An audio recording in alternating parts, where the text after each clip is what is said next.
alahady fahavalo ny volana febroary taona 2024 miarahaba tompoko lahy finaritra tompoko vavy faly mandroso tokantranonao indray ny fandaharana libre antenne amty takarivo ty toy mazatra dia manana vahiny ny fandaharana dia tsy iza fa Andriamatoa Mazaka solofina antenaina politologue izy diplomate ihany koa mivoaka tany amin'ny fianarana ambony tany amin'ny faritra atsinanan'ny Eropa zany hoe tany amin'ny Moscou tany Rosia tany faly mandray anao tompoko Andriamatoa Mazaka faly ihany koa mandray anao zahay tonga soa voalohany eto amin'ny fandarana tompoko. Faly miarahaba Rija de faly miarahaba ampijery mpanaraka amin'ny fandaharana ihany koa de misaotra betsaka indrindra tamin'ny fanasana amty tafatafa sy dinika amty andro arivo ty de makasitraka. Eny ary arak'izay atao hoe nivoaka tany Atsinanana tsy midika akory tsy misokatra le fianarana natao fa hoe nivoaka tany Atsinanana ny angamba aloha ny fanontaniana voalohany Andriamatoa Mazaka dia satria na tena dia anisan'ny tolona isika ianareo izahay ny fantaniko de hoe tonga amin'ny tanjona zay nirinao ve ilay fanavozana tiana apetraka raha ny hevitra ny voizinao hatram'izay tompoko.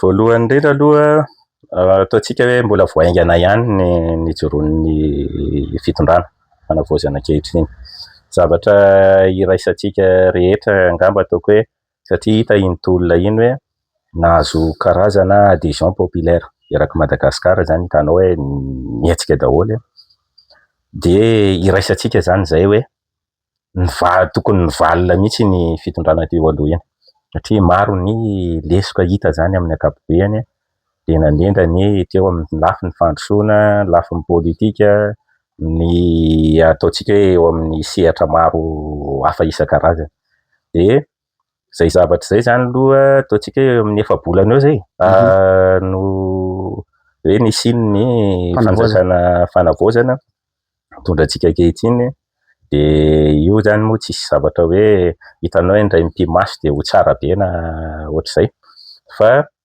hita miandalana aloha zany zao ny zava-misy hoe fandroitana aloha zany ny fanavozana zany tsy miafana fandroitana hoe mandrirotra anazy koa ny tandrefana mandrirotra ny tatsinanana misy an'ny Chine misy an'ny Russie zany hoe le noyau anatin'le BRICS mihitsy anisany manao an'izay mitady an'izay fifanohanana zay fa io moa zany ny zavatra rehetrarehetra indrindra ho anay politologue zany mijery an'le politika de miankina amina volonté politika ny zavatra rehetrarehetra zany hoe fanapahan-kevitra raisina mihitsy zany amina hoe hitodika ho aiza ianao na hiaraka amin'izy ianao volonté politika iny zay zany aloha no zavatra nisy ankehitriny iainantsika. Ho antaniko fotsiny aloha ny hevitrao misy ny raharaha mafana ny tsy afeniny zany nisy ny famanginy ny fitsidihana nataon'Andriamatoa ny Rajoelina tatsy Swaziland Eswatini moa izy ankehitriny nitsidika ny atao hoe mpanjaka tao izy mba mety mihina fa politologue ianao manana ny hevitra koa ianao satria tena resa be nanomboka omaly mandraka fitesanao miteny zao. Ny zavatra tiako tenenina ho anay zany moa amin'le misehatra le politolojia zay tsy mireazira loatra amina zavatra ataontsika hoe subjective zany hoe zavatra tiako tenenina zany hoe mijery resaka olona hoe taizany eo na iza sy iza na zany za moa zany io efa natsidika eo iny anisan'ny expert koa amin'ny étude diplomatique satria anisan'ny malagasy any mba navoaka an'le hoe académie diplomatique de Mauritius tamin'ny Moscou. Io moa zany tsika zao anatin'le époque de l'information hita daholo ny zavatra rehetrarehetra azo karohana le olona na amina site web sy ny ohatran'izay zay fotsiny ny zavatra tiako atsidika hidirako am'izay le resaka mikasika an'le visite nataon'ny filoha teo aloha zany tany Eswatini de ny zavatra tiako ambara ho amin'ny diplomatie ho an'ny diplomatie aloha zany ianao zany rehefa hoe ex chef d'état ianao mandray anao daholo ny olona rehetrarehetra na ataoko hoe misy filoham-panjakana amerikanina taloha teto tonga ho eto Madagasikara fotsiny de hafa mihitsy ny fitsenana azy noho ny hoe olona teratany touriste tsotra tsotra. Faharoa manaraka an'izay manana passeport diplomatika avy ireny olona ireny. Za zany tsy mijery hoe iza no filoham-pirenena tiako ambara fa amin'ny ankapobeny zay filoham-pirenena malagasy satria hitantsika nge na ny filoham-pirenena tsika teo aloha ka ny France ry zareo mihaona amina entité any France na any États-Unis ohatr'izany. Atao zany zay satria efa nanana statut ambony reny olona reny. Fa tena zava-dehibe manaraka an'izay manana passeport diplomatique avy reny olona reny. Zany hoe na izy aza mandeha amin'ny aéroport io tsy savaina, tsy ho voasava. Dia ho anay zany amin'ilay sehatra le politologie izay teneniko izay hoe mijery zavatra objective dia ny anahy mantsiny zany mety misy olona mipanika tsy anatin'ilay sehatra hoe fa ahoana no misy an'izao tokoa. Réagir maika be fanjakana maika be ny fanjakana malagasy, ny fanjakana malagasy amin'ny ankapobeny fa nisy olona koa nireagira talohan'ireny. Satria efa hitako zany le communiqué ny fitondram-panjakana taty aoriana ny réaction ny olona maro le mpanohana. Tsy mampaninona zany satria voalohany indrindra tsy samy ao anatin'le sehatra daholo ny olona rehetra. Fa ho anahy mijery zany tsy tokony tany amin'izay ny lalana satria voalohany indrindra ny fitondram-panjakana aloha natao hoe fitondram-panjakana nge ny firenena zany rehefa hoentinao dia institution le firenena. Zany hoe ianao zany anisany maharaka ny renseignement hoe misy teratany malagasy sady olona manana statut ambony ohatran'ireny ho any Eswatini hono izy. Io mantsiny zany enclave anatin'ny Afrique du Sud ao. Iona amin'io mpanjaka io izy. Zany hoe io koa anisan'ny olona mitantana anatin'ny SADC. Mpamorona izy raha tsy diso angamba. Sady mpamorona ihany koa. Eny sady mpamorona izy satria raha amin'ilay hoe resaka chronologie zany ry zareo taloha antsika. Anatin'io resaka mikasika ny Afrique australe io. Dia ny zavatra tiako tenenina fotsiny hoe rehefa misy reny zavatra reny ange fantatra amin'ny resaka renseignement hoe amina resaka ataontsika hoe amina resaka ara-diplomatika indrindra satria ara-diplomatika foana reny.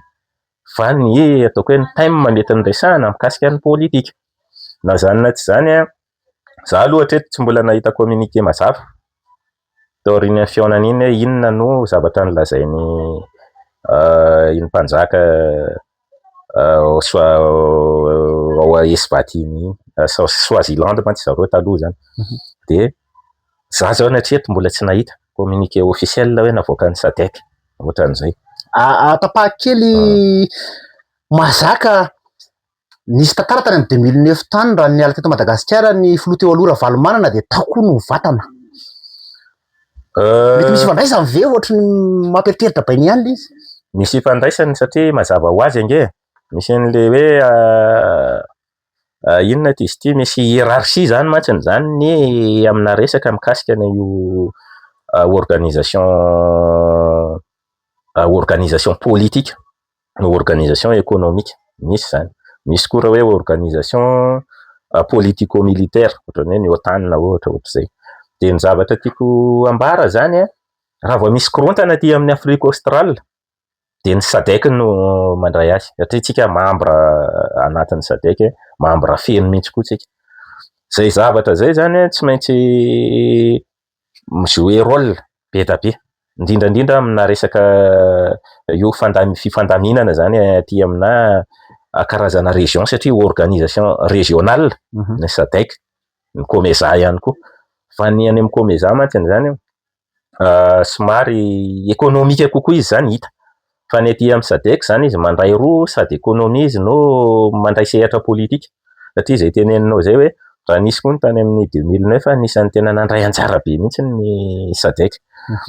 Ny zavatra tiako resahana nefany mifandray amina politika daholo ny zavatra rehetrarehetra ary manana tanjona politika daholo.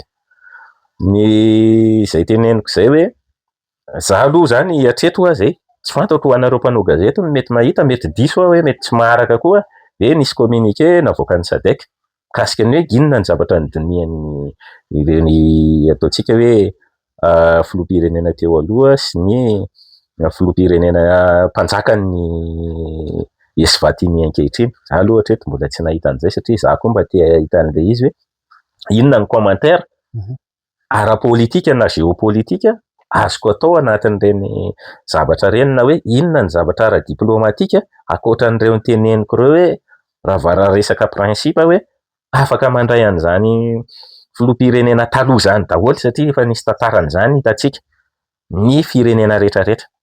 Satria na ny firenena na ny filoham-pirenena taloha tamin'izany nisy korontana nandeha niala teto Madagasikara amin'ny natsidika teo nge dia anisany hoe nandray azy ireo firenena ireo. Tao izy nolatsaka araka ny vaovao. Efa fantatra izy hoe tsy filoham-pirenena intsony. Fa fantatra izy hoe olona manana statut ambony mantsy zany filoham-pirenena zany. Zany zany dia teneniko izay mandray an'izany daholo ny olona rehetrarehetra. Tokony tsy asiana tokony tsy atao ady-hevitra ve zany io tena tokony tsy atao ady-hevitra reny raha olona anatin'ilay sehatra. Tantaraiko zavatra ianao satria za mantsy an'izany any Russie. Any koa no tena hoe anisan'ny résident ihany koa zany fa teratany malagasy moa ianao dia tanirazanao mihitsy ny Madagasikara. Ny zavatra nisy ange ny filoran-tsiraka tamin'ny 2018 nasainy ny filoha Poutine, Vladimir Poutine. Nefa zany filoran-tsiraka zany efa ataontsika hoe efa tamin'ny taona 2001 tany hoany zany nefa tsy filoham-pirenena intsony fa mipetraka foana reny statut ireny ary tena hoe manana passeport diplomatika reny. Na reny aza mbola afaka hoe mandray anjara raha anatin'ilay situation milamina zany. Zao mantsy tsika tsy anatin'ilay situation milamina fa mbola misy karazana rapport de force anankiroa foana. Zany moa zany tsy miafina satria ny etsakilany mantsy zany raha tsorina hoe tsy hipetra-potsiny tsy mipetra-potsiny zareo. Zay ny zavatra nisy. Fa raha amin'ilay fotoana normal zany amina fifandraisana sy amin'ny diplomasia omenao tapis rouge mihitsy reny olona reny ary nahazo an'izany ny filoran-tsiraka tany Moscou nijery an'iny coupe du monde tamin'ny 2018 iny. Zay zavatra zay zany nataoko ohatra fotsiny kelikely hoe raha amiko manokana aminay zany tsy mampiréagir reny zavatra reny satria amin'ilay izy koa ne izy zay teneniko anao zay manana tanjona politika daholo ny zavatra rehetra satria na le zareo koa zany zao zany te ampiseho hoe inona ny réaction amin'ny mpitondra malagasy ary rehefa niresahanao zany izy dia lasa ataontsika hoe manana ohatrany hoe karazana lasa boom médiatique le izy. Zany hoe lasa ny ambavan'ny olona rehetrarehetra lasa discussion. Fa raha hoe ho an'ny tenako zany hoe zay teneniko anao zay hoe anatin'ilay sehatra ny tenako tsy miréagir amina zavatra ohatran'ireny zay.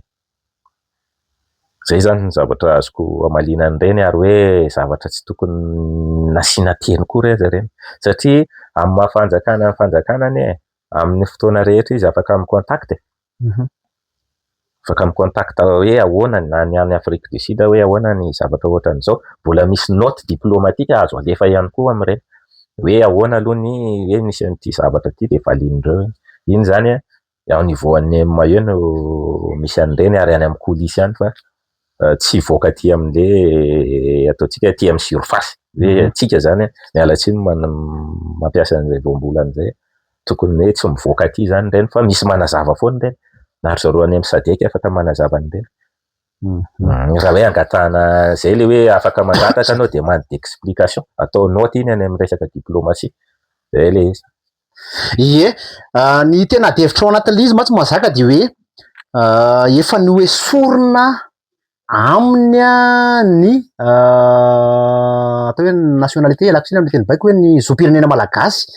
Zany hoe raha zay ve zany no zava-misy antan'ny hevitra fotsiny hoe niala taminy koa ve zany le statut mahafiloha sao zay le olana sao zay le zavatra misy satria hoe nesorina taminy ny nationalité malagasy sao de niala taminy atao hoe statut mahafiloha Andriamatoa Mazaka. Voalohany indrindra aloha ny firenena maha-firenena anazy tsy miditra amin'izay. Ny ara-panjakana mihitsy zany tsy miditra amin'izany izy satria raha anatintsika malagasy zay hoe inona ny nahazo an'ilay olona, inona ny sazy efa nahazo an'ilay olona, tsy mijery an'izay ny eto amin'izao tontolo izao mihitsy. Ny eto amin'izao tontolo izao indray mijery raha hoe nisy mandady harena amena an'ilay filoham-pirenena ao anatin'izay dia mijery an'iny nefa satria samy manana an'le eo amin'le manana ny souveraineté ny firenena tsirairay. Tsy midika mihitsy zany hoe tsy afaka handray an'le olona izy satria izay teneniko izay hoe ny zavatra rehetrarehetra misy tanjona politika daholo. Satria izany zao ohatra hoe na ny resaka ohatra hoe fanenjehana zao raha hoe nisy disadisa ara-politika dia efa resaka ara-politika daholo ny ilazana an'izay. Dia izay ny zavatra rehetrarehetra resahako amin'ny rija zay zany tsy eo niveau an'le firenena mandray azy mihitsy izay. Satria ataoko hoe tsy malagasy izy, nenindreo zany mijery reo efa ex chef d'état ty olona ty. Ary ty zany ataontsika hoe tsy tratrana, ataontsika hoe resaka scandale international hoe recherche-ny CPI, Interpol na ny Interpol na ohatr'izay. Zay zavatra zany zany miconte daholo ka zay no teneniko hoe io moa zany tsy ny olona rehetrarehetra nge no atao anatin'ny sehatra, atan'le sehatra satria zavatra rehetrarehetra mantsy matoa nasiana ny tsinjaraina hoe misy an'izao, misy karazana hoe filière ohatr'izao na tsy misy spécialité ohatr'izao. Dia zany hoe tsy hitovy daholo. Ohatran'ny tenako zao hoe politologue, expert en étude diplomatique, za tsy andeha hitovy amina dokotera mihitsy. Hoe dokotera amina resaka ara-pahasalamana io teneniko io. Dia tsy atakatra mihitsy aho zany raha hoe andeha le any amina resaka médecine no andeha ho anontanianao anahy na hoe hiady hevitra mikasika an'izay tsika. Fa le aty zany dia izay teneniko hoe tsy le olona rehetrarehetra no korony koa no mahatakatra an'le izay zavatra izay satria tena izay mihitsy le lamina misy zany eto ambonin'ny tany. Tsy hoe misy zavatra anankiray mipoitra dia au courant daholo ny olona malagasy 30 tapitrisa na hoe tonga dia mahafantatra an'iny daholo ny malagasy 30 tapitrisa. Zay zany ny zavatra azoko amaliana anao Rija mikasika an'izay fanontaniana zay. Eny tompoko, mandeha be ny resaka fa ary tena misy maneho hevitra mihitsy hoe tena tokony tsy ilana intsony zany communauté sous régionale moa zany fiteny azy na hoe régional tsy maninona firazantsika azy fa tsy ilaina intsony zavatra ohatran'ireny ohatra ny sadeky ahoana fijerinao an'izy ireny aza vao ara-diplomatika le izy zany satria ny olona zany mijery hoe tsisy ilana azy io tsy nahavaolatsika io tamin'ny 2002 accord Maputo Dakar nandeha ny sadeky accord Maputo nandeha zao ny tsy fantatro ahoana fijerinao an'izay mazaka amin'ny matako hoe mahay resaka diplomasia ianao? Voalohany indrindra aloha ny firenena zany rehefa hoe maleo tena izy, ataoko hoe tsy amina pahany fotsiny ohatra dia tsy afaka iolon'olona irery aloha izy. Zay. Rehefa nandeha le karazana ohatran'ny hoe diplomasia multilatérale zany hoe alefanao mandeha amina fifandraisanao amina organisation maro dia tsy afaka ny olon'olona irery tsika. Ary reny organisation régionale reny mantsiny zany na international izy afaka ialana reny. Ny Amerikana zao natao amin'ny OMS ohatra. Afaka ialana tsara mihitsy reny satria mitovy na statut na organisation rehetrarehetra hoe raha vao miditra ao anao dia afaka miala ianao. Ary mahatonga an'le izy fotsiny hoe tsy raisin'ny olona raha hoe resaka mikasikana situation mbola tsy milamina ny alanao ao satria misy procédure koa ny alanao ao. Zay teneninao zay hoe tamin'ny 2009 ange izay tena zay mihitsy dao hiala amin'ny SADC, tsy ilaina zany SADC zany. Ahoana ny Union africaine efa nisy mihitsy fotoana hoe nampifilafilan'ny SADC mihitsy Madagascar ary nilaza mihitsy hoe tsy maintsy hiala amin'ity zay fa niverina. Zany hoe misy hoe akolaka ve zany voatery akolaka sa impression tsy maintsy misy foana amin'ny diplomatie ambonin'ny tany mihitsy tsy maintsy misy zay. Ianao hiala ao fotsiny nefa misy olona fotsiny, misy olona tsy misy firenena tsy manaiky ny alanao.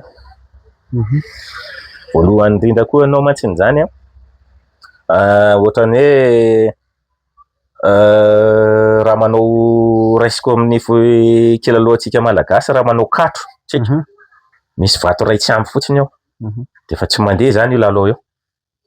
Zany hoe averina mihitsy ny lalao dia mitady vato anankiray mihitsy ianao. Ohatr'izay zany le kisarisary tiako atao hoe tsy anatina situation hoe mbola eritreretan'ny zareo, eritreritra zareo le alaitsika Fa ho anahy manokana indray mantsiny zany rehefa mijoro daholo le institution zany hitako hoe mandeha tsara ny mécanisme de pouvoir eto Madagasikara. Zany hoe hatreto aloha zany izy hoe mbola mandray karama ny mpiasam-panjakana, mécanisme mantsy zany. De zavatra efa misy efa mihodina fotsiny sisa zay no atao hoe mécanisme. De izay zavatra zay zany ny azoko amalina anao hoe tsy mety tsy hoe tsy mety fa tsy mbola zao mihitsy le fotoana hoe tonga de ialany Madagasikara anatin'ny SADC zany. Zay le zavatra misy ary tsy anaky an'izany le organisation ary Madagasikara koa tratrana pression izy nge Madagasikara efa tratrana pression. Matoa ny SADC hoe tonga aty aminao mijery manao négociation diplomatique. De hitanao zany hoe tsy mamela anao moramora izy. Zay ny zavatra misy. Zany hoe ny ankapobeny zany ilaina le organisation régionale ohatran'ireny. Ilaina foana ny organisation régionale fa anjaran'ny fitondram-panjakana misy zay ilay teneniko anao teny ambolo hoe volonté politique ny zavatra rehetra miainga amina naim-po satria zay mantsy malaza an'le teny volonté miainga amina naim-pony le olona eo amina fitondrana. Zay le zavatra misy. Eny ary ianao dia nivoaka ataoko hoe atao hoe manana ila moa zany any amin'ny Rosy any zany hoe any amin'ny Rosianina any tapany atsinanana zany ianao raha politika atao hoe somary atsinanana kokoa ngamba ny lakotiny ny tsara anao. Ny fantaniko de zao misy ny BRICS.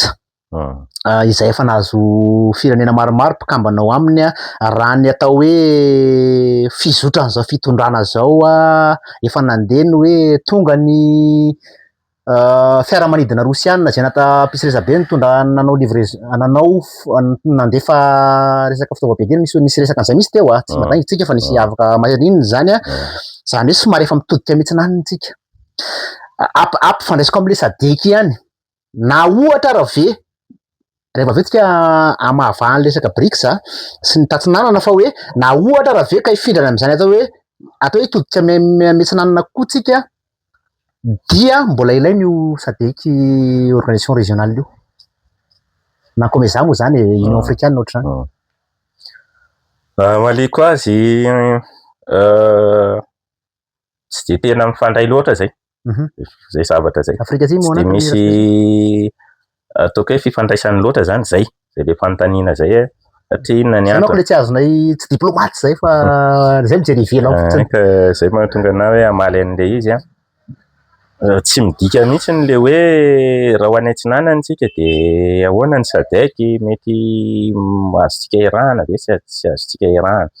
Ny zavatra misy amin'ny politika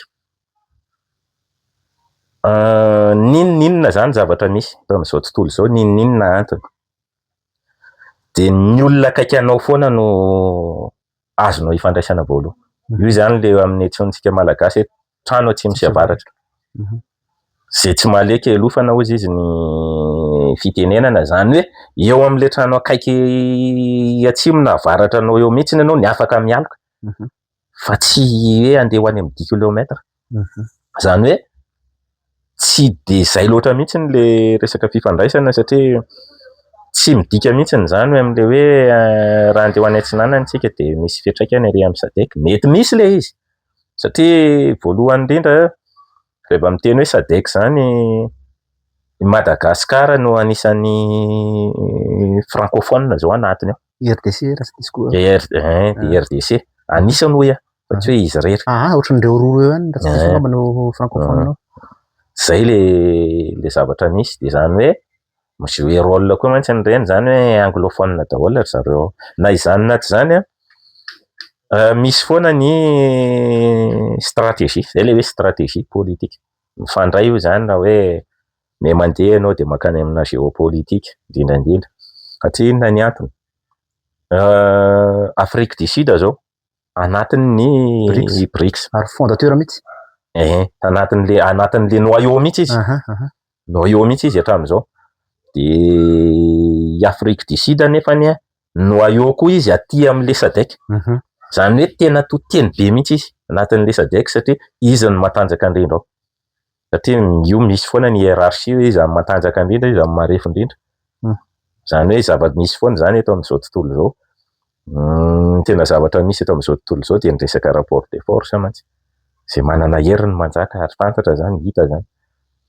Dia izay zavatra izay mihitsy ny fifandraisana iraisam-pirenena. Izay matanjaka no tafavoaka sy mijouer rôle mihitsy izy eto amin'izao tontolo izao. Acteur mihitsy izy, acteur direct izy. Zao mantsy zany tsika anatin'ilay géopolitique tripolaire zany zao misy. États-Unis, Chine, Russie. Zany hoe tsy azonao tsinitsiniabana zany ny fanapahan-kevitra raisin'ireo firenena ireo, ary firenena manana droit de veto ireo any amin'ny Conseil de sécurité an'i ONU. Zany ireo zany tena ohatran'ny hoe miaro ny izao tontolo izao. Izay miankina amin'ireo daholo tsika satria décision raisin'ireo zany tena misy fiantraikany mihitsy ny amin'izao tontolo izao. Zay zavatra zay zany aloha tsara fantarina zay ary hery zay. Satria tsisy ankoatran'izay kofehy manara-panjaitra no ankoatran'izay. Zay ny zavatra tiako ambara mikasika an'izay fanontanianao tery ambolo zay hoe tsy dia misy ifandraisany loatra zany hoe hiala amin'ny SADC tsika raha makany atsinanana ny BRICS na ohatran'izay. Tokony ho lasa ho mafy kokoa aza ny fisian'ny Afrique du Sud akaikitsika anatin'ilay organisation misy antsika koa, ny fifandraisantsika malagasy aminy. Zay ny zavatra misy. Eny ary mahafinaritra be, mafana be ilay resaka mahazaka. Les BRICS ho an'izay tsy mahafantatra aloha zany dia mazava kely hoe Brésil, Russie, Inde, Chine, South Africa zany hoe zay le BRICS zay raha tsy diso zany hoe firenena 5 zany nandrafitra azy tany ambolohan'ny noyau moa ny terme ilazan'ny mahazaka azy ireo zany natao hoe tena namorona azy fa zao efa be dia be membre rahaty andefana tsinanana feno anazy mihitsy. Ny fanontaniako ary dia zao, raha hitody te tsinanana ve tsika dia omena lamosina tanteraka ny atendrefana? Omena lamosina izy mazava be, inona ny antony? Raha vao nisy zavatra hoe ny fitenena hoe namoetra nataony hatramin'izay mikasika Madagasikara hoe manino ny Madagasikara ohatra no tsy nandrosa ahoana izy no ataontsika hoe nisy zavatra tsy nety zany teo amina fifandraisana miaraka amin'izareo ireo. Dia ataoko hoe inona tsony moa zany no tena hoe hifandraisanao aminy. Ny fifandraisana iraisam-pirenena kosa aloha dia vao tsara mihitsy ny hoe ny aty amin'ny tontolon'ny vahoaka tsotra sy ny fitondram-panjakana. Zany kory tsy midika hoe tsy afaka makany France ianao na andeha ho any ry zareo aza manao an'izany. Satria ohatra ny Amerikanina zao dia tena ferany mihitsy ny hoe reto firenena reto tsy azo makaty aminay reto. Reto indray misy hoe firenena andefanay mpitsaopinenany reto. Ilainay reto. Zay zavatra zay zany kosa aloha afaka zay zany tonga dia esorintsika amina resaka afany hoe resaka fiaraha-miasa. Inona moa ny fiaraha-miasa amin'ny diplomasia?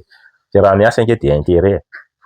Zay mahatonga ny hoe tany amin'ny 19e siècle tany nisy prime ministre anglisy mihitsy nilaza ny hoe tsisy namana maharitra hozy ary tsisy fahavalo maharitra fa tombotsoa maharitra misy. Zay ny zavatra fifandraisana iraisam-pirenena indrindra amin'ny diplomasia, jery an'ilay intérêt anao ianao. Zay ny mahatonga ny hoe misy firenena maro tsy ananan'ny Madagasikara fifandraisana direct amina resaka ara-panjakana, tsy ananan'ny Madagasikara chancellerie d'ambassade. Hoe tsy manana maso-bo mihitsy tsika satria tsy manana intérêt ho any mihitsy tsika.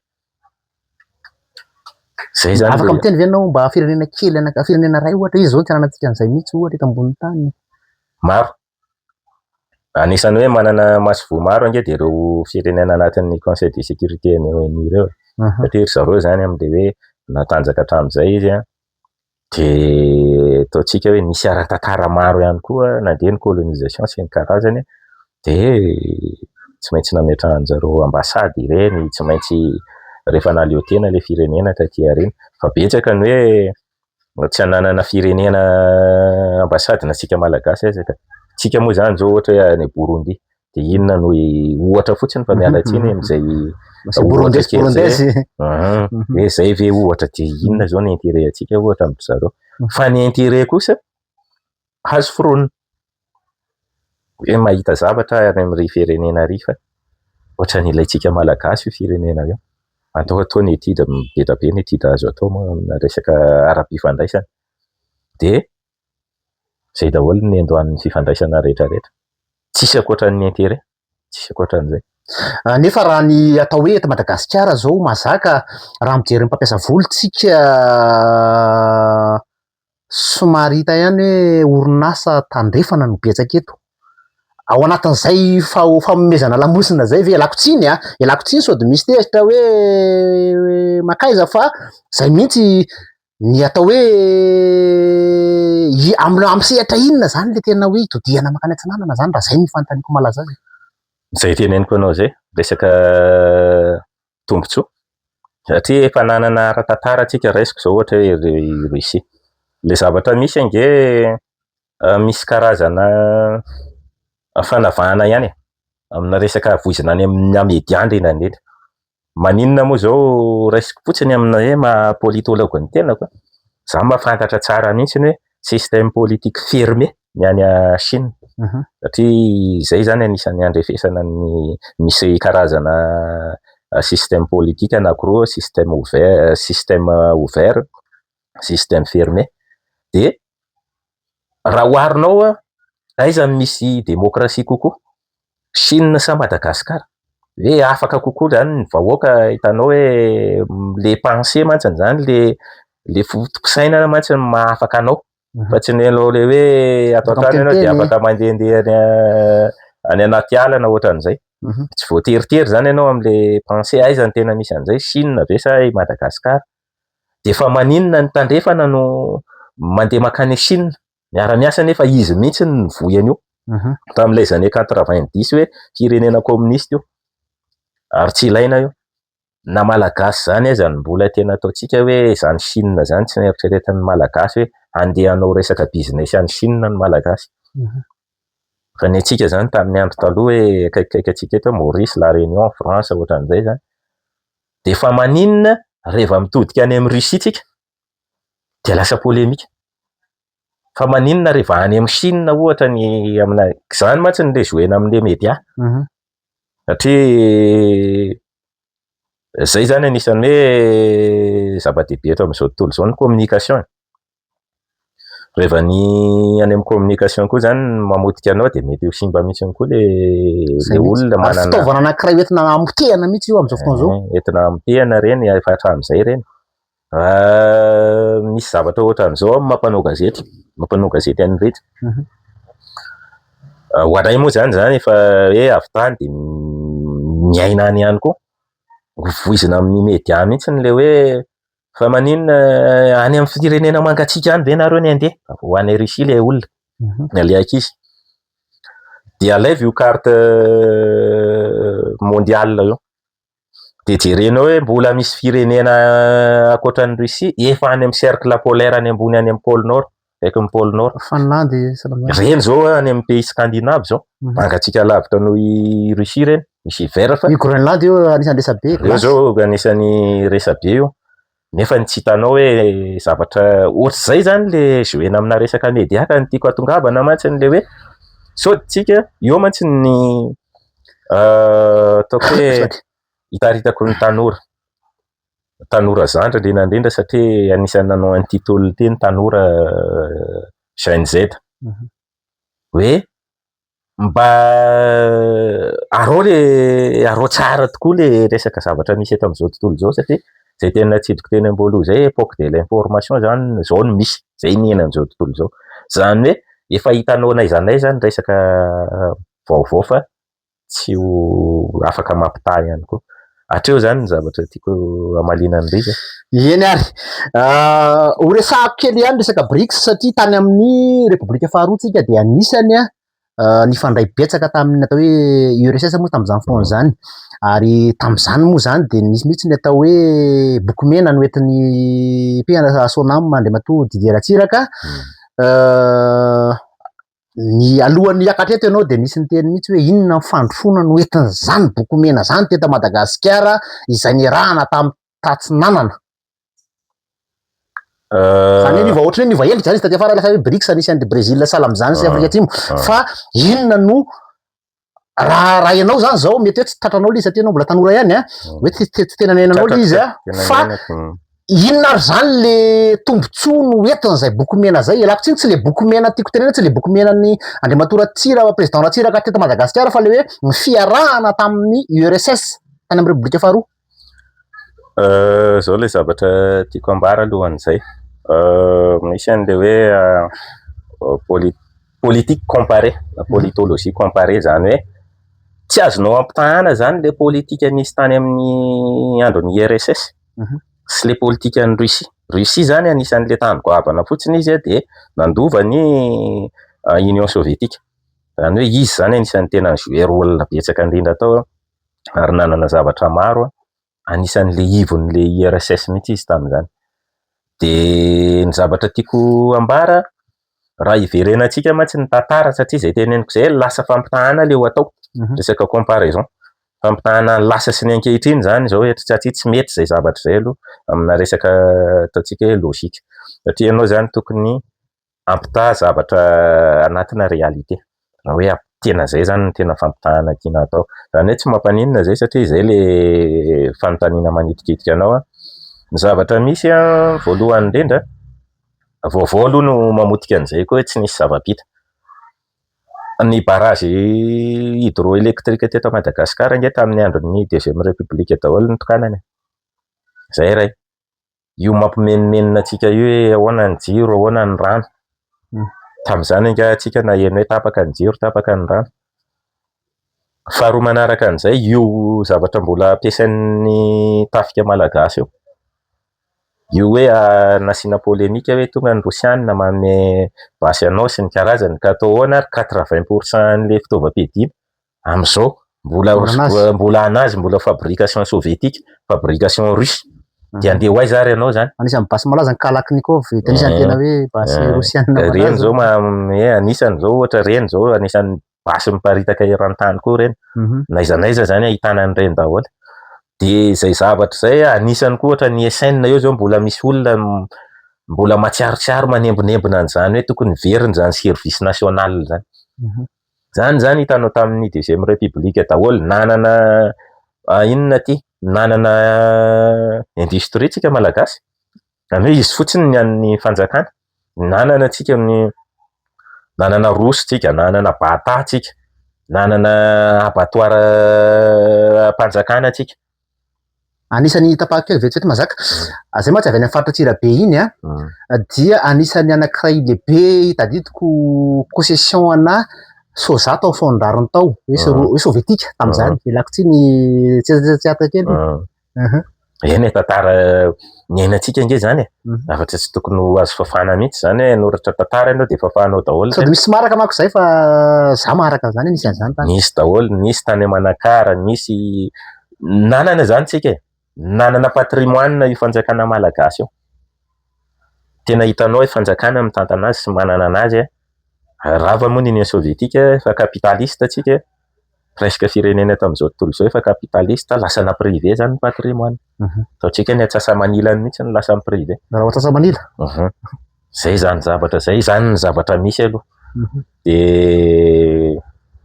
nanana raffinerie de pétrole tsika teto Tamatave. Zany hoe na isolo koa zany tsy nanana olana tamin'io mihitsy tsika. Ny resaka fampianarana. Za tsetsatsiaritra fa mety hoe mivoana kely amin'ity sujet antsika ity za mipetraka tao 67 nisy mbola tsatrako mihitsy tao nisy an'le RE19. Gratuit ny mpianatra mahazo hanina maraina, mpianatra Ankatso. Gratuit ireo mandeha amin'ny antafita ny anarany tamin'izany le coopérative zany. Reny zany hitanao mihitsy hoe mbola nisy reny inona tizy teo bus 19 reny. Hitanao zany hoe zany zavatra rehetrarehetra zany ezahana vonoina zany. Mandeha koa ny resaka Îles Éparses hoe atsika nge tamin'ny 1979 nahazo résolution ny Union Soviétique nge natonga anao nahazo résolution tany amin'ny Assemblée Générale. So de zany tsy fantatry ny malagasy. 1979 zany hoe anaiky ny France hoe hiady hevitra aminao avereno ny tonga de nahazona résolution avereno tia nosy tia miresana reo amin'ny fitondrana malagasy.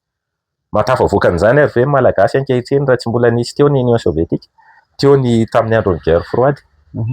Zany zavatra rehetrarehetra zany le ezahana vononana amina media. zay mamoa an'ireny satria zay teneninao zay hoe amina resaka atsinanana satria ny zavatra misy io zany resaka ny olona zany tokony hanana principe zany ange tsy midika hoe zay ny antsediko tery ambolo zay betsaka ny misy ny frantsay namako resaka zany tsy fizahozahoana diplomaty frantsay diplomaty amerikanina fa zany kory tsy midika hoe avy any atsinanana anao de maty akazo tokana zay koa mantsy ny eritreritry tena tsy zay mihitsy jereviny eo en France misy karazana olona te hifandray amin'ny Russie ary tena manipaka amin'ny politika any frantsay ohatrany hoe mialatsiny manonona anarana ohatran'le Jean-Luc Mélenchon reny zao Le Pen somary misavamata Marine Le Pen zao anatin'ny efa niova moa ny Front National efa niova anina hafa izy am'izao Rassemblement National reny zany hitanao ohatran'ireny koa zany le zavatra misy zany mitovy daholo ny amina firenena rehetrarehetra fa reny tsy midika akory hoe amin'ny maha-frantsay azy de tsy resaka amina frantsay fomba ny tandrefana izy satria misy koa ny frantsay fomba ny tandrefana zany hoe le fiarahan'ny firenena occidentaux mihitsy miaraka amin'ny amerikanina le tombontsoa zay tombontsoa zay miaraka amin'ny OTAN tombontsoa amina resaka io resaka miaramila io anatin'ny Union Européenne zay zavatra zay zany tiako tsindriana fotsiny fa rehefa atsika malagasy mantsy le izy de polémika be hoe reny pahan'ny tatsinanana ohatran'le nolazainao hoe avy any atsinanana tsy niany tsy zay io tsy fandraisana neny eto amin'izao tontolo zao zany ilaina ve zany raha itsika ny fanontaniako ilaina ve zany le fiaraha-miasa ilakotsiny amin'ny teny vahiny hoe bilatéral akoatran'ny Rosia sy ny akoatran'ny firenena tatsinanana ilaina tsara mihitsy satria zay azany tena ataotsika hoe akaiky indrindra amina resaka fiaraha-miasa ohatran'ny hoe fiaraha-miasa ny Madagascar sy ataotsika Allemagne RFA reo hoe inona ny tombontsoa antsika moa amina resaka any Allemagne zao de resaka famokarana ohatra fiarakodia zareo fiarakodian'zareo anisany tsara fito amin'izao tontolo zao misy koa fifandraisana afaka ohatran'izay amina resaka business ohatra zany zavatra zany mikonty daholo fa misy kosa ny mahatombotsoa anazy misy firenena amenao mihitsy ny tombontsoa manokana de tena tia zany ambony ny tombontsoa anatin'ity firenena ty misy zany na tsy ho lazaina vatana ary le izy mbazavazava ho anay fa somary very aho anatin'izay mahazaka mino fa nampijery koa raha very ohatrohatry ny ahoana le tena tombontsoa zany raha amina diplomasia ianao masy mpanao diplomaty amin'ny tombony ana firenena anankiray ohatry ny ahoana zay zavatra zay diplomasia zao mantsiny zao ho an'ny tenako zany mijery an'le système misy koa zany mantsiny hoe inona système diplomatique mondial système diplomatique mondial zany hoe io zany voafehana convention misy hoe convention de Vienne misy mikasika ny diplomasia misy convention de Vienne mikasika ny resaka ara-consulaire amin'ny resaka hoe olon-tsotra teratany zany sy zay mifandraika amin'izay de misy kosa ny amin'izao andro zao mantsy ntsika zany anatin'le hoe diplomatie humanitaire zay diplomatie humanitaire zay zany tena le hoe misy fiantraikany zany mipaikany amin'le maha olona kokoa any amin'le vahoaka kokoa satria au lieu an'le hoe hoantsika malagasy fotsiny ny olona any ambanivohitra zao tena zay mihitsy ny ilainy hoe zany hoe tsy anisan'ny diplomatie humanitaire fa ho lazaiko ny any ambanivohitra zao au lieu an'le hoe tia mivola de ndana mividy zezika ambolenareo zany zao ataoko hoe amiko manokana mifidy kokoa ny olona hoe tonga de tia ny zezika ataovy mifambolena de fanomezanao an'ireny zezika reny nge fa humanitaire zany nefa zay le diplomatie maha-olona tena hoe any fotony mihitsy zay le diplomatie ilaitsika ny tsika nge zao ataotsika hoe fanampiana ara-bola foana ny tena henontsika Banque mondiale FMI fa maninona raha mba manao karazana aide matériel ohatran'io zao ataon'ny Rosiana manome izy karazana céréales hita zany tracteur manome an'ireny izy, manome karazana aide matériel, manome anao zany ohatrany hoe karazana carburant. Zany mantsy zany ataon'ny Rosianina zany ary hita zany amin'ny vaovao fa tsy hoe miafina akory. Zany zavatra zany ange le ilaina zay mahatonga an'le diplomatie humanitaire satria efa mandeha amin'izany zao ny any amin'ny BRICS satria ireo ny anisan'ny firenena mamokatra kokoa zany eto amin'izao tontolo zao. Satria ny fitambaran'ny zareo efa manome vahoaka firy lavitra. Satria Inde tena be olona indrindra izy ao anatiny. Inde, Chine, ireo manana daholo, Russie. Ny sasaka zao tontolo zao anatin'ny olona zareo raha ataony kotikoti. Satria Chine sy Inde anisan'ny be mponina indrindra. Eran-tany zany mety ny atsasa manilana zany mety ao amin'ny BRICS. Zay mihitsy. De nefa andreo rehefa miteny hoe vahoaka ny ataontsika hoe ny vahoaka angena tsy izy iray manontolo no mamokatra any ampahany. De efa fitambaran'ireo zany efa resaka efa famokarana goavana be. De fa azafady fa tsy resaka kolonia fanjanahana vaovao ve anaparitahana andreo olona ny Inde sy any Chine makaty amin'le toerana izay langolangonana le mpitondra hoe andao aty aminay. Tianao tenenina zany ohatrany hoe le vahoaka avy any zareo ve ohatra hoe makaty a Madagasikara sa hoe ohatrany hoe ahoana zay? Rehefa resabe zay mihitsy tiako tenenina nisy resabe tsy haiko nahita ny mazaka iny resabe tamin'ny atao hoe roa taona lasa zay iny faritra Saripody Tanjombato iny feno lava orona lakotsiny tsy tony anarana tsy tony anarana foko fa na hoe communauté moa zany tiako tenenina fa borisatroka lava orona tamin'ny faritra Tanjombato iny tena feno anazy ary tena anisan'ny nijery zany zavatra zany sody zay le tia napetaka. Zay zavatra zay le teneniko anao miankina amina volonté politique. Betsaka ange ny olona ataoko hoe mandondona mbaravaran'ny Madagasikara hoe hiara iasa aminareo zay zao ny zavatra tiana hoentina sy ny karazany. Fa anjaran'le olona eo amin'le fitondrana no mamoaka ataontsika hoe fanapahan-kevitra voadinika ara-tsaina zay le hoe décision rationnelle. Fa tsy ino ma tsy tena miconte be zany reny amina resaka inona tesy teo fanapahan-kevitra raisina. Fa tsy hoe entina entanimpo le nahatonga anao namoaka karazana fanapahan-kevitra politika zany hoe entinao décision émotionnelle kokoa. Reny nefa ny manimba satria mety le zavatra niraisinao amina resaka émotionnelle iny ivadianao ihany iny raha pitso. Zay mahatonga ny hoe ny amin'le politika nge tsy tokony hoe ho taitaitra tsika, ny amin'le diplomatie koa tsy tokony hoe taitaitra tsika. Hoe inona le zavatra misy arakaraka ny degré ny hoe zavatra mitranga no andraisanao fepetra mantsy. Ohatran'izay. Raha hoe resaka karazana incident tsotra mety any amina CSB2 ianao dia mety mahasitrana anao. Fa raha tena hoe accident be miatra manaina mihitsy tsy mety entina any amin'ny hôpitaly lehibe ianao. Dia zay zany le andrefesana an'le réaction hoe ahoana ty zavatra ty, ahoana ny tokony ho ataontsika, inona ny fepetra tokony ho raisina. Zay zavatra zay zany no tokony dinihana tsara fa ny fanapahan-kevitra ara-politika mantsy tsy azo raisina fahatany. Zay zany le zavatra misy. Zay ny azoko amalina anao zany mikasika an'izay fanontaniana zay Rija fa dia tsy haiko hoe mbola maro satria efa manomboka tafiditra lalindalitsika. Ny BRICS ve zany vonona ny anaja ny atao hoe fiandrianam-pirenena sa tsy manaja satria raha ndrita aloha dia tsy manaja ny fiandrianam-pireneny firenena hafa ireo BRICS ireo. Zay zavatra zay lazainao zay manao an'izay daholo ny organisation économique eto ambonin'ny tany na ny politika. Inona moa ny atao hoe organisation? Raha mitsofoka anatina organisation anankiray ianao dia tsy maintsy zany ianao manome an'le karazana ataoko hoe raha firenena mantsy izy zany manome an'ny ampahan'le souveraineté an'le firenena. Iny firenena miditra anatina organisation iny. Zay mahatonga ny hoe BRICS ireo rehetrarehetra ireo organisation internationale, régionale,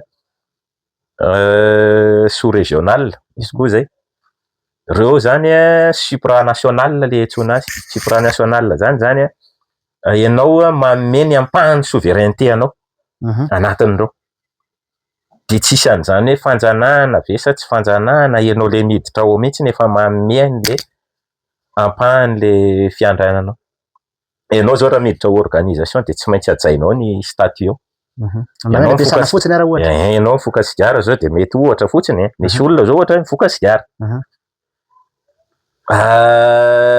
Nefa ny ao anatin'le organisation hoe rehefa mivory aby tsika any ivelany nareo mifoka. Zany hoe le ataotsika hoe le fahafahanao mihitsy tsy afaka mivalapatra be zany ianao hoe tafiditra anatina organisation zany. De hoe anao zay tianao atao ianao na hoe zay tokony aleo tena anatin'ity, na ianao miditra na tsy miditra, zay fotsiny. Matoa manko napiditra an'iny resaka iny de misy zavatra tiako heviana. Raha raisitsika hoe Russie manana olana amin'ny Ukraine, rehefa aveo azavainao zay.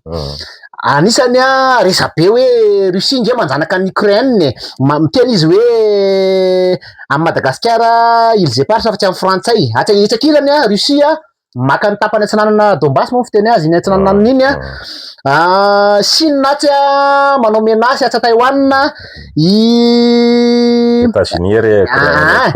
Inde atsy miady amin'ny Pakistan raha tsy diso misy an'le nosy, misy an'le tany divan'zareo io Kashmir.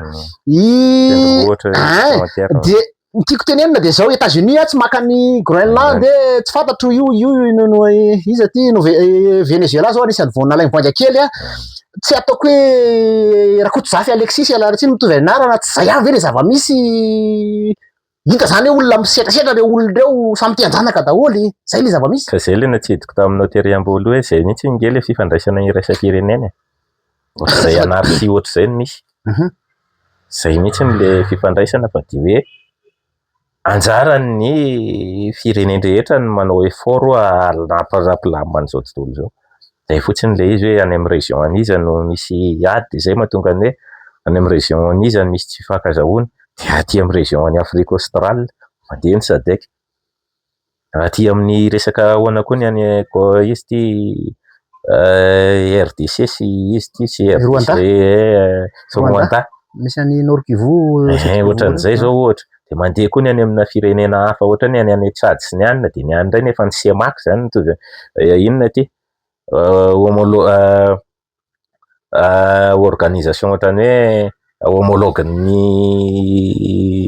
izy ty tsy homologue moa zany fa hoe mitovy amin'ny SADC aty amintsika. Ny any amin'ny zareo Afrique centrale sy misy any Tchad iny amina resaka hoe CEMAC indray ny zareo ny anarany. Ny aty misy any Côte d'Ivoire atsinanana ny CEDEAO. Zany hoe efa misy an'izay ankilafiny zay zany ny tiako atongavana. Hoe anjaranareo no mamolavola ny zavatra tokony atsaranareo sy ampilamimanareo. Hoe vao miakatra any ambony iny rehefa tsy voavaha. De zay zavatra zay zay zany ny amin'ny ankapobeny. Io zany tsy zava-baovao ange zany tsy zava-baovao reny. Ty tantaran'ity zao tontolo zao ty nge efa nisy ampira. Ampira maro ny teto rava daholo zany. Nanomboka ataontsika hoe any amin'ny aty amin'ny Sumérien, any amin'ny empire perse, aty amin'ny empire izy ottoman efa aty arina moa zany, fa le hoe any amin'ny 3000 ans mihitsy ny taloha misy any hoe empire égyptien natanjaka daholo reny. Ty amin'ny misy any moyen âge hoe empire romain zay ny karazany nefa rava daholo reny. Zany hoe le histoire eto amin'izao tontolo zao tsy zava-baovao. Tsika fotsiny génération tonga amin'izao vanim-potoana zao de zay no hoe zavatra misy fa efa io foana ny ainan'izao tontolo zao. Zay no mahatonga hoe tsy navariny fa le resaka anarchie eto amin'izao tontolo zao. Tsy vaovao mihitsy ny zavatra ohatran'izany. Zay zany ny zavatra tiako ambara amin'ny ankapobeny hoe tsy haiko mahavaly an'le fanontanianao le zay zavatra nazavaiko zay fa ny fanontaniako zany raitsina de hoe tokony amin'ny lesona frantsay amin'ny ils épargnent ve ny rosianina sy ny sinoa ary ny karana Inde moa zany tsy karana fa Inde tiako tenenina hitany fa kan'ny Inde ny fibodonan'ny tany eo Kashmir, ny Chine tsy maka ny Taïwan, Russie tsy maka ny Donbass, mendrika an'izany hoe amin'ny lesona zany ve hoe alainay amin'ny Madagasikara io ils épargnent io. Mendrika tsara satria inona ny antony, zay le tiako tenenina tanitsidiko foana teny ambolo hoe raha vao hanao karazana comparaison tsika tsy hitovy daholo mantsiny zany kany zany firenena tany sainao zany. Ny aty amin'ny resaka LG-Pars tamin'ny andron'ny guerre froide nazahoana an'le hoe résolution 3491 hoe miangavy miantso an'i France fitondrana frantsay hiresaka amin'ny Madagasikara amin'ny hanombohana ny hoe hamerenana an'le nosy amin'ny Madagasikara, zany hoe nazahoana résolution hafa be mihitsy zay satria inona ny antony hamerenana an'le frontière tsika malagasy zany talohan'le hoe inona ty loi d'annexion, satria talohan'le loi d'annexion 1896 frontière tsika reo atsika daholo reo de nosy takitsika am'izao reo. De iny zany hoe famerenana an'le frontière zany hoe avereny le taninay, avereny mihitsy zany le sisy tan'le frontière maritime Madagasikara talohany nanjanahanareo anay. Ohatran'izay zany zavatra hafa mihitsy ny Ukraine zany zavatra hafa. Zany efa resaka géopolitique indray mantsy efa hidirany hoe ahoana ny zavatra ny fanarahana amin'ny tsy hidiran'ny OTAN any amin'ny Europe de l'Est. Mijanona any amin'le frontière nisy tamin'ny talohan'ny 1997 satria misy zany. Misy texte mazava tsara mihitsy ny hoe alao atambatra ara ny RDA sy RFA, de RDA RFA ihany no misy fa tsy isaka andeha hoatsinanana zay. Natao zany anisan'ny garant texte amin'ny fitambaran'ny RFA sy RDA zany Russie. Izy anisan'ny garant zany, zany hoe dikainao daholo zany reny zavatra rehetra ohatran'izay. Maninona moa zao?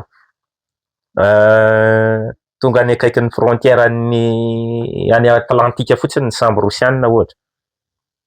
Efa manao escorte be mihitsy ny membre anatin'ny OTAN zay akaiky eo. Ny escorte an'iny ivoakan'le faron-dranomasina. Nefa ty ianao mihitsy ny andeha ho any amin'ny frontière an'le olona, any ambarabaran'le olona ianao. Zany zavatra zany tsara zavaina zany eto amin'izao tontolo zao. Tsara arahana ihany koa le zavatra ohatran'ireny ka zay mahatonga miteny anao hoe tsy mitovy le ka. Satria raha vao ampitovy fotsiny hoe inona ny antony zany, manana ny antony daholo reo. Ary tsika manana ny antony tsika mazava tsara ary tena hoe manana ny fahamarinany sy ny hitsiny mihitsy ary ny rariny. Izay zavatra zay hoe atsika malagasy zay. Zay zany ny zavatra tiako ambara Rija. Ie, géopolitique efa miresaka géopolitique moa fa amin'ny ankapobeny tiako teneniny ny afrikanina tompoko dia somary efa mitoditodika indrindra fa reo atao hoe naka fahefana tamin'ny alalan'ny basy Madagasikara ao anatiny, i Mali, zalahy AES moa izy teo raha tsy diso angamba lakotsiny sao diso betsaka izy eo Sahel maromaro mihitsy zany efa mitodika mihetsinanana ary amin'ny ankapobeny dia amin'ny alalan'ny basy foana zany io zavatra io. Ahoana géopolitique no tiako resahana eo hoentina le géopolitique tatsinanana ve zany hoentina amin'ny alalana basy hery zay le izy. Nahafantena reny tery aloha hoe adidi am'Besandry mazaka.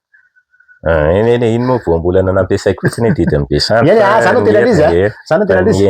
Fa ny hery zany amin'ny ankapobeny ny zavatra tiako tenenina anao amin'ny politologue ny tenako zany.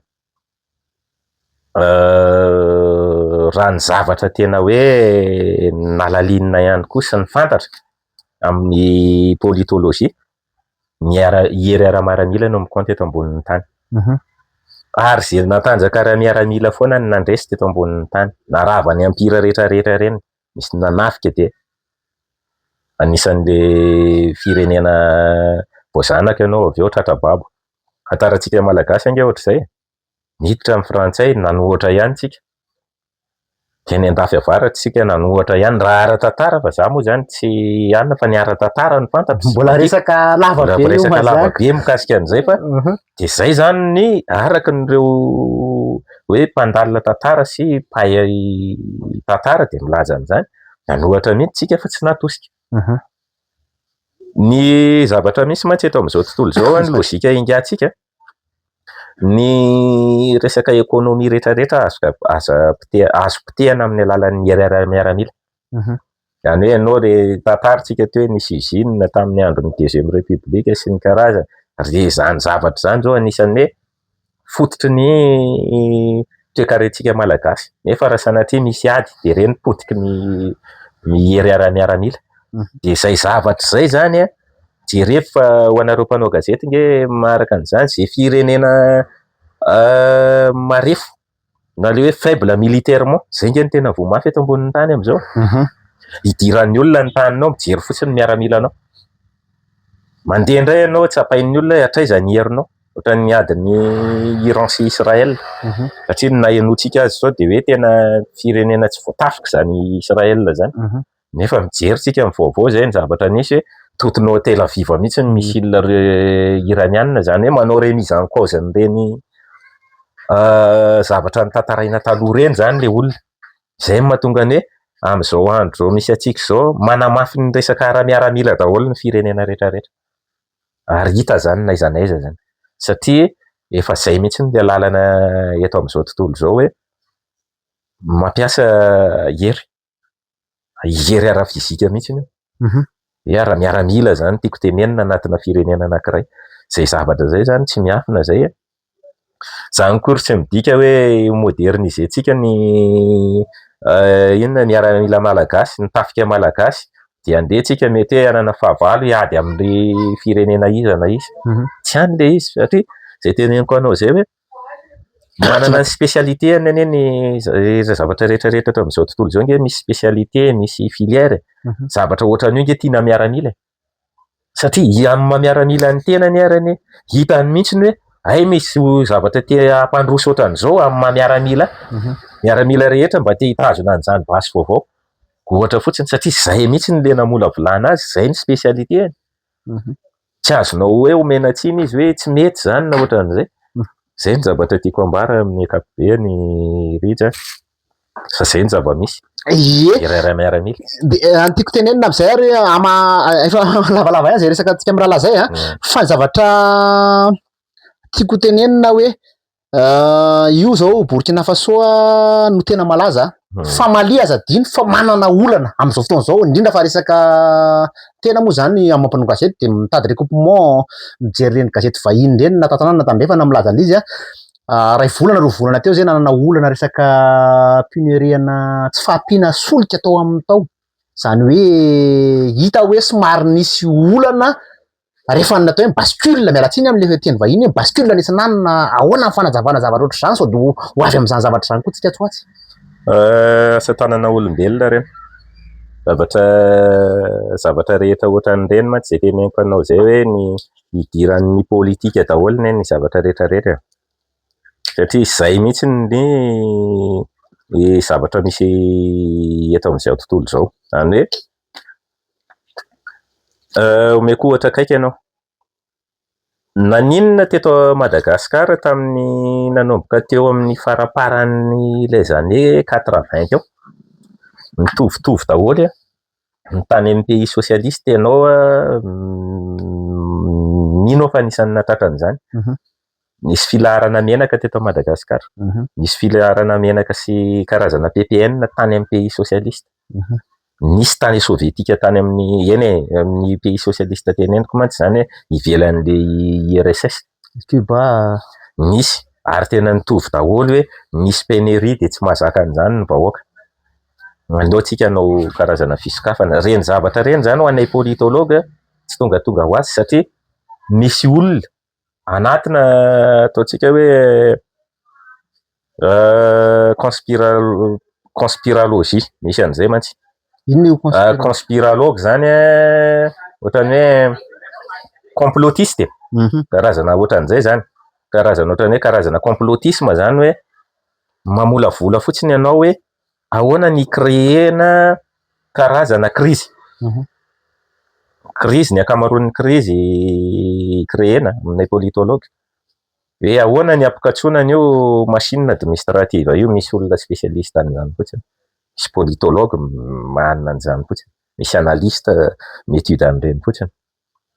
Dia izay zavatra izay zao tsika mahita hoe misy tankera nge mandeha eny amin'ny ranomasina eny fa pavillon russe fotsiny izy, mivadika pavillon russe izy, de sakanan'ireo alaina ny pétrole anatiny, alaina koa ny équipage.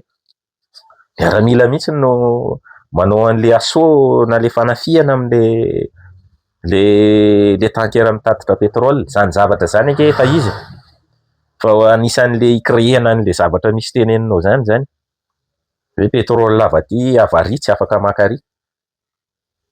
Ary manomboka misy izy amin'izao fotoana tena lasa be dia be mihitsy hoe voasakana ny anina misy izy fa io moa zany ny firenena ihany koa Rosiana firenena matanjaka izy. Misy fotoana izy tsy miteny satria tena zay mihitsy koa le vocation ny Rosiana hoe voalohany indrindra aloha izy tsy manao provocation fa ny anazy zany ny zavatra rehetrarehetra, ny conception rehetrarehetra amin'ny géostratégie, géopolitique, amina resaka miaramila défensive ny ataony. Zay ny anazy. Izy zany tsy ahitanao hoe texte mikasika na attaque mihitsy ny Rosiana satria misy zany misy ny ohatra hoe doctrine militaire. Anao zany ny Amerikanina hafa ny azy. Atao hoe somary agressive kokoa ny anazy. Misy ny Chine, Russie, doctrine militaire, doctrine nucléaire, voasoratra tsara mihitsy défensive ny an'zareo reo. Doctrine misy zany. Zany hoe tsy andeha hihetraketraka ohatran'ireny mihitsy izy satria tsy mbola hitantsika tamin'ny vaovao. Isa ihany ny Chine hoe manafika manao fanazarantena atsy Taiwan na atsy Philippines. Sarinady aloha manao an'izay daholo ny firenena rehetra. Fa tsy hoe menasy hoe tafia anareo Taiwan fa hoe menasy ny any Chine aloha zany mety manana ny mampiavaka azy izy fa anazy zany hoe amin'ny fahafantarako an'ny Russie indray tsy any amin'izay ny Rosiana. Ny Rosiana zany tsy any amin'le hoe menasy anao izy de mikoropaka.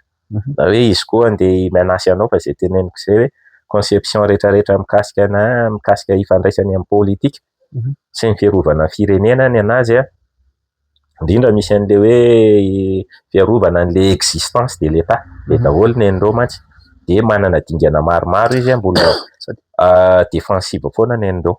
Ny Chine, ny Rosia zay tsy azo elana fa anisan'ny Prigojine lehiben'ny Wagner zay anisan'ny nampiasa miaramila taty, efa nampiasa irera tafika foana izy zany, anisan'ny offensive ihany zany izy. Tsy offensive izy fa tsona.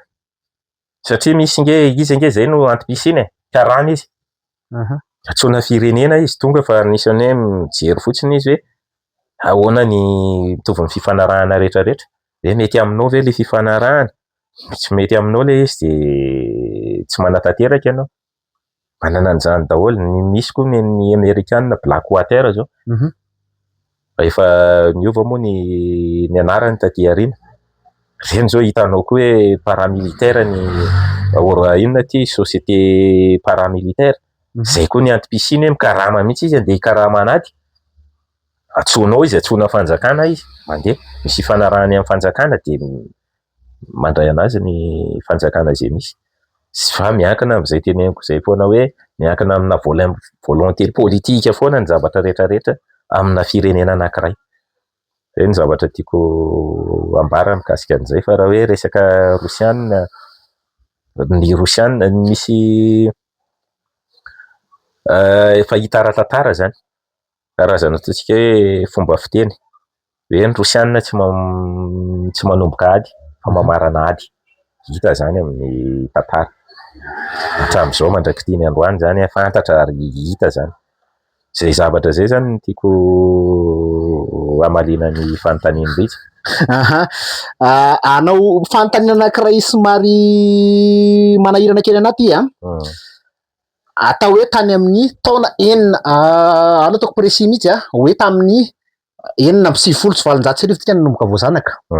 Hatramin'ny ataoko hoe atao hoe hatramin'izao tsika mbola atao hoe voazanaka akolaka zany hoe mizato taona mahery eo. Zany hoe raha roapolo amby zato taona eo zany tsika vao voazanaky ny tandrefana frantsay tsy manino zany teny an'izany. Hiditra fanjanahana tatsinanana. Ka tsy tia ho resahako ty, hiditra fanjanahana tatsinanana indray tsika. Zany hoe anao ohatry ny reto nataony reto frantsay reto ihany le tatsinanana zany de iaina roapolo amby zato taona indray zany a de any indray de iteny indray hoe andao indray hitady fanjanahana any amin'ny atsimo ilakotsiny a tsy hoe fanjanahana moa zay moa zany fomba ilazako azy hoe fanjanahana fa ny tiako tenenina de ity mazaka tsy afaka atao ve ny hoe andao a aleo tenitsika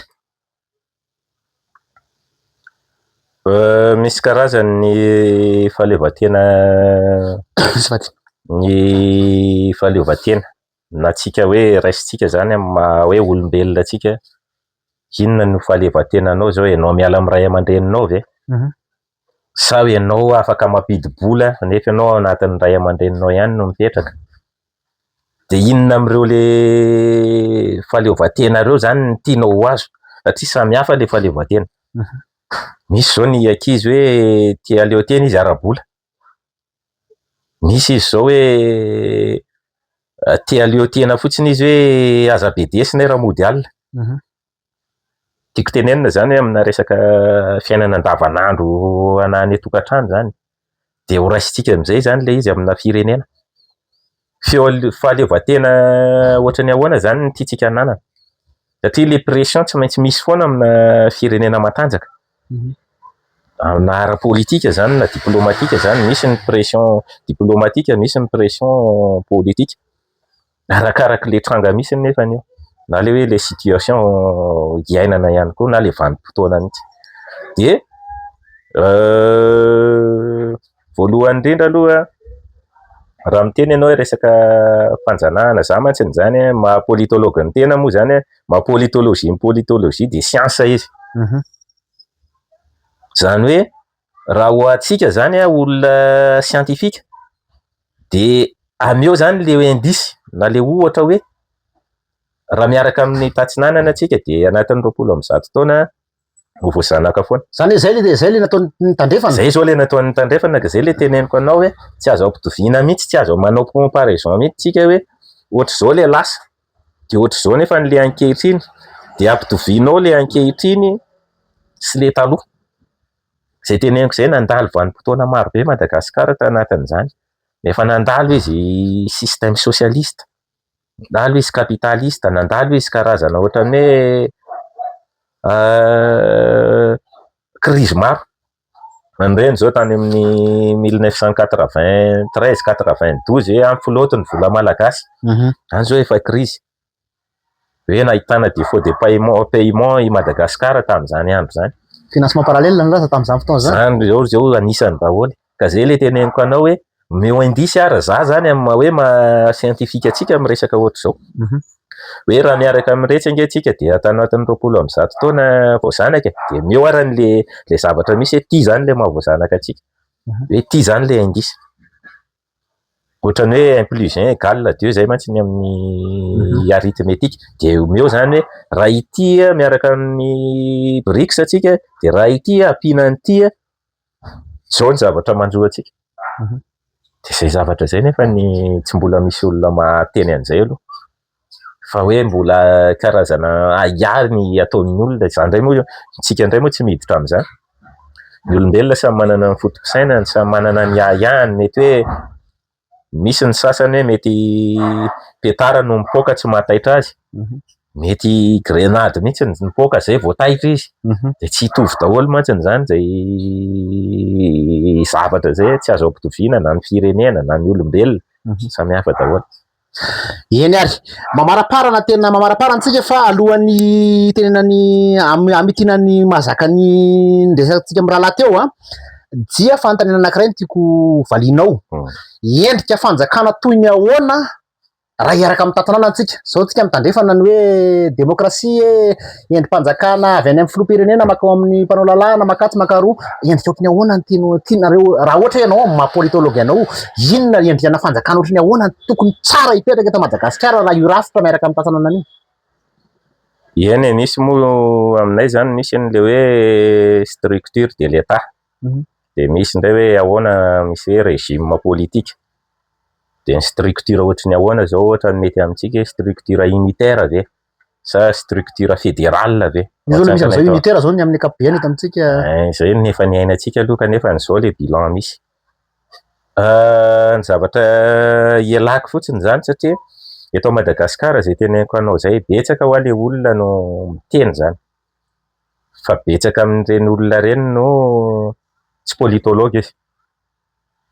Zany tsy manakana koa nefa hoe tsy politologue ianao dia tsy afaka maneho hevitra politika na hijery hoe inona ny zavatra eritreretinao zany hampandeha an'ilay fiarahamonina. Fa ny eto aloha zany le ady hevitra mandeha eto Madagasikara tsy dia siantifika loatra.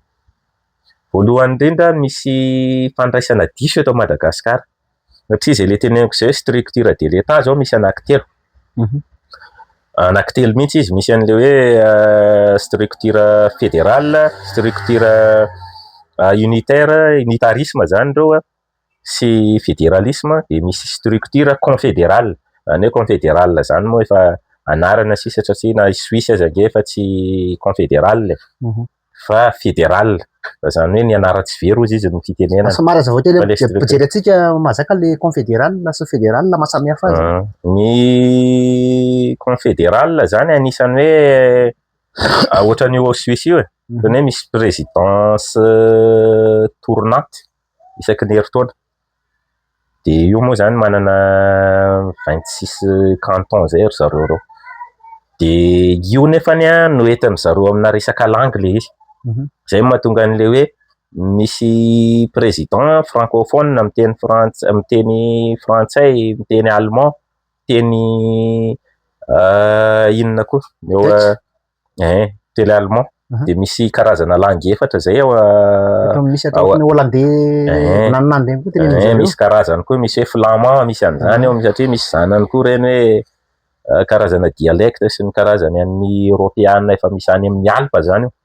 Satria efa any amin'ny misy any Suisse iny efa anatin'izay relefiny teneniko izay. Dia nen'ireo olona ireo misy an'ilay hoe karazana canal d'imposition samihafa. Resaka impôt zany zay mahatonga ny olona zany hoe resaka tombotsofana mantsy ny le iraisana. Misy zany le hoe ny any amin'ny faritra ny Suisse iny maninona ny olona ny any mametraka vola. Satria misy banky malaza be. Satria samihafa zany le karazana système d'imposition. Ohatran'izay zany le tena jouen'ireo rôle amin'ny ankapobeny. Ny aty amin'ny unitaire indray tonga dia mampimenimena ny olona ohatrantsika malagasy fa maninona moa ny etra rehetra makaty faritra Antananarivo ry zareo zay vao miparitaka any amin'ny any canal d'imposition unique ny atsika. Dia ny ary amin'ny fédéral zany hoe za koa moa zany lasa ohatran'ny hoe amin'ny lesona ve eto sa ny anona nefa tsy izay le thème atsika. Ny ary amin'ny io indray ny ary amin'ny structure fédérale indray na le fédération na ny amin'ny hoe fédéralisme. Fédéralisme azy mantsy mifoto-kevitra hananganana an'ilay état fédératif. Dia ny any amin'ireny indray zany efa hafa ny resaka mikasika système d'imposition io hoe anisan'ny mahaleo tena kokoa ihany koa zany ny any amin'ny état fédéré. Fa zany tsy manakana hoe misy procédure maro hatongavana ny any amin'ny structure fédérale mihitsy. Anisany hoe manampy fa zany hoe iny moa mbola procédure be arakaraka le firenena satria betsaka ny état fédératif misy eto amin'izao tontolo izao betsaka ary ny hoe niova farany zao teto amin'izao tontolo izao état unitaire foana izy taloha. Fa ny Allemagne zao état unitaire foana izy taloha fa nisy an'iny ady iny dia tamin'ny 1945 izy nizaraina ho zone d'occupation 4. Dia lasa fédéral izy, lasa hoe république fédérale d'Allemagne ny lasa mandray anazy ankehitriny. Dia lasa manana reo zany an'ilay karazana état tsy état fa karazana état fédéré. Fa ny anazy indray hoe l'Inde manana 9 amin'io ny allemand. Io l'Inde io ary ny tena mampiavaka ny Allemagne amina resaka io nge misy mbola karazany maro ny fédération zany hoe ny état fédératif. Ohatran'ny ny Allemagne zao izy fédération coopérative misy zany hoe misy l'Inde marefo dia le l'Inde matanjaka iny no mamatsy vola ao. Zay mahatonga tsy fanjakana fohy be fa le tsy fanjakana fohy be satria ny zareo coopérative zay teneniko anao zay hoe misy état ny Allemagne misy an'le hoe état récipient. Olona any Allemagne mahafantatra tsara an'io sy ny hoe état donateur. Zany hoe inona zany ny azo ilazana an'izany zany amin'ny ohatra tsotsotra hoe raha misy ataontsika hita fa andehany amina déficit budgétaire l'Inde anankiray amin'ny 2020 any Allemagne reo dia misy état fafantatra mihitsy amin'ity taona ty état donateur mamonjy anitsy. Ny créancier zany ohatran'izay le ohatra raha ty ivelany izy de créancier manko zao hoe fa izy anatiny ihany fa anatin'le rafitra fédéral reo l'Inde zareo dia anatiny ao ihany. Zany zavatra zany pitsopitso ny be da be ohatra zany zany amin'le état fédératif tsy lava be zay raha ho hazavaina hoe iza avy ahoana avy reto endrikana fédération misy reto, ahoana Brésil, ahoana États-Unis, ahoana Russie, ahoana Inde, ahoana i Belgique mantsy zao ny état fédératif aniditra farany satria tamin'ny 1993 izy état unitaire izy talohany eo dia nivadika état fédératif mihitsy izy zany hoe naka an'le structure fédérale mihitsy izy. Amin'ny ankapobeny zany ny firenena mandroso hoe zany fédéral daholo. Ny ankamaroany aloha satria zany ny puissance matanjaka manko Russie, États-Unis zany, Brésil, Inde, ireo goavana reo zany aty amin'ny Europe misy an'ny izy ty misy an'izay teneniko zay Belgique, Allemagne, ohatr'izay zany le izy.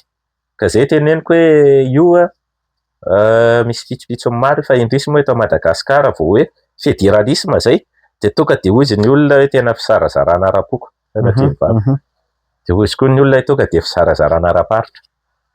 Satria le fanazavana zany no tsy ampy hoe ahoana tokoa moa zany fédéralisme zany satria ny fédéralisme hoa foto-kevitra hananganana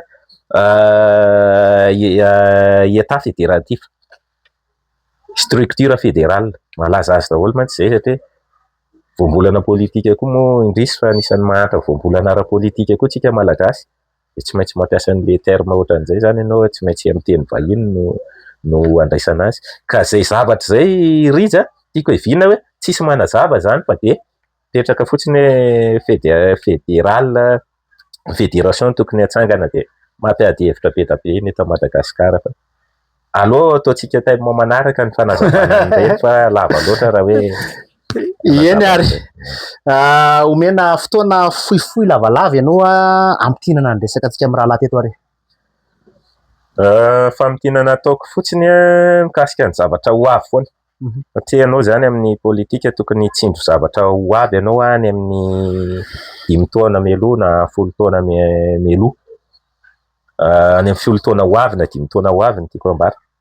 Ny zavatra misy ankehitriny potika ny karazana ohatran'ny hoe système diplomatique any Madagasikara satria za zany rehefa miresaka ataoko mifanandrify amin'le tenako foana le izy. Misy karazana institution politika koa ohatra fa hita tsy mandeha hatramin'izay. Tokony menao ohatra kely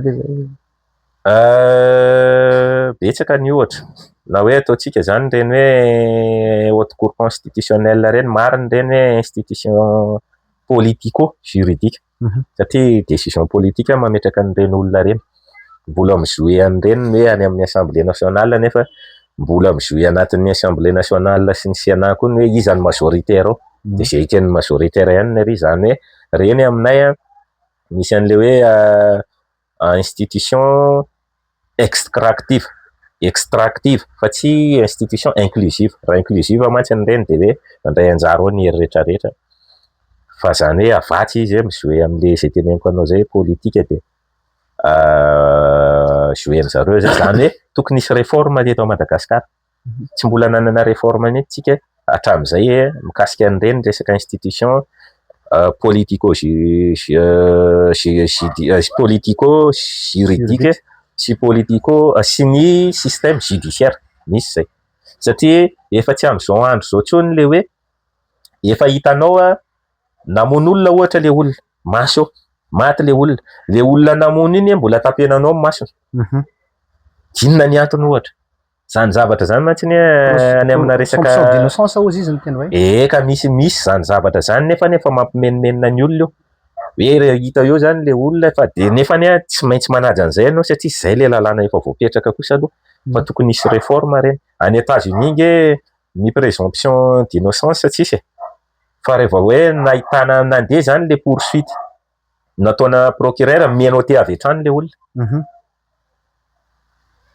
Zany zavatra zany arakaraka le firenena ndray kosa no satria izy zay teneniko zay fantapoko fatam-pirenena hoe état fédératif izy fa ny antsika ty amin'le état unitaire zany hoe misy karazana réforme maro zay zany hoe misy ny hoe inona ty izy teo mifandray amin'ny politika daholo misy ny politique juridique misy ny politique de droit misy zany de farany manaraka an'izay tandrifiko tamin'le resaka diplomasia tsy mandeha le diplomasia Madagasikara zany hoe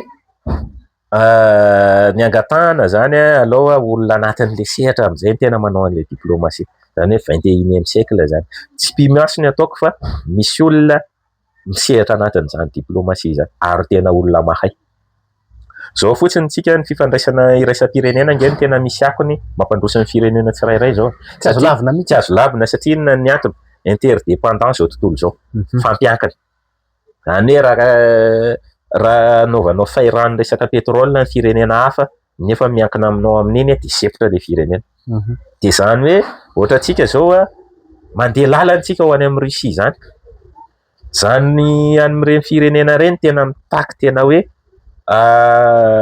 olona tena mafonja ary tena hoe olona tsy azo ozongozonina dia nefa n'izao enitaona antsika tsy nanana ambassadeur tany Russie anisan'ny partenaire tsy azo lavina nefa tsy azo lavina izy ary andeha ho amin'izay foana tsika firenena-dehibe ara-tany zany izy firenena-dehibe ary mpanapa-kevitra izy nefa ny pitehan'ny fitondrana teo aloha ny relation diplomatique zany amin'ny Madagasikara sy Russie ary ny angavianay zany